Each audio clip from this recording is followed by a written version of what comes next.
Edu knowledge একাডেমিতে। আজ আমরা এডুকেশন মাইনর ফার্স্ট সেমিস্টারের যে সিলেবাসটি আছে অর্থাৎ প্রিন্সিপালস অফ এডুকেশন তার 2021 সালের কোশ্চেনটি নিয়ে আলোচনা করব, অর্থাৎ প্রিভিয়াস ইয়ারের কোশ্চেনটি নিয়ে আলোচনা করব এবং মাইনরের সিলেবাস, আগের সিলেবাস সিবিসিএস প্যাটার্ন এবং নতুন এনইপি 2020 সিলেবাসের কোনো পার্থক্য নেই।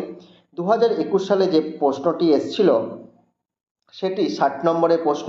এখানে কোনো হচ্ছে কি যে শর্ট প্রশ্ন ছিল না, কারণ মনে থাকবে তোমাদের 2021 সালে করোনার পরবর্তী প্রথম বা করোনার সময়কালীন পরীক্ষা হয়েছিল, সেই জন্য এই সময় শর্ট প্রশ্ন ছিল না।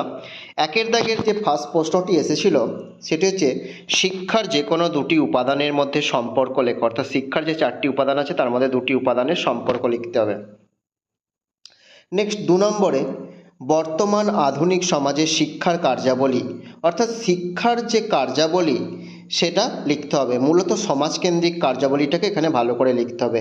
শীতে যে প্রশ্নটি এসেছিল পাঠ্যক্রমের গতানুগতিক ধারণা ও আধুনিক ধারণার মধ্যে পার্থক্য লেখো। নেক্সট ডিতে প্রশ্নটি এসেছিল বুনিয়াদী শিক্ষার বৈশিষ্ট্য লেখো এবং এর সুবিধা অসুবিধা লেখো।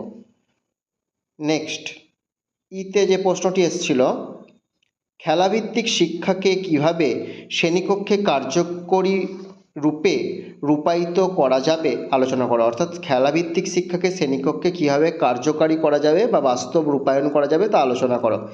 এই যে 5টি প্রশ্ন ছিল তার মধ্যে 10 নম্বরে 3টি কোশ্চেন লিখতে হয়েছিল 2021 সালে। এই বছরের জন্যই এটা স্পেশাল এই নম্বর বিভাজনটা ছিল। এবার দেখি আমরা 2-এর দাগে যেখানে 5 নম্বরের প্রশ্ন লিখতে হবে, কটি না 6টি প্রশ্ন লিখতে বলা হয়েছিল 5 নম্বরের। 6টি প্রশ্নের কি প্রশ্ন এসেছিল একবার আমরা দেখে নিই। প্রথম প্রশ্নে ছিল যে শিক্ষা একটি সামাজিক প্রক্রিয়া ব্যাখ্যা করো, অর্থাৎ education is a social process, explain the statement আর কি। নেক্সট 2 নম্বরে শিক্ষার সমাজতান্ত্রিক লক্ষ্যের ত্রুটি উল্লেখ করো। শিক্ষার লক্ষ্যগুলোকে প্রকৃতিগতভাবে দুভাগে ভাগ করা যায়, সমাজতান্ত্রিক লক্ষ্য এবং ব্যক্তিতান্ত্রিক লক্ষ্য। সমাজতান্ত্রিক লক্ষ্যের ত্রুটি। শীতে যে প্রশ্নটি এসেছিল কর্মকেন্দ্রিক শিক্ষার পাঠ্যক্রম কি হবে বিবৃত করো, অর্থাৎ কর্মকেন্দ্রিক শিক্ষার পাঠ্যক্রমটা কেমন হবে। ডিতে এসেছিল সহপাঠ্যক্রমিক কার্যাবলীর শিক্ষাগত তাৎপর্য বা গুরুত্ব লেখো।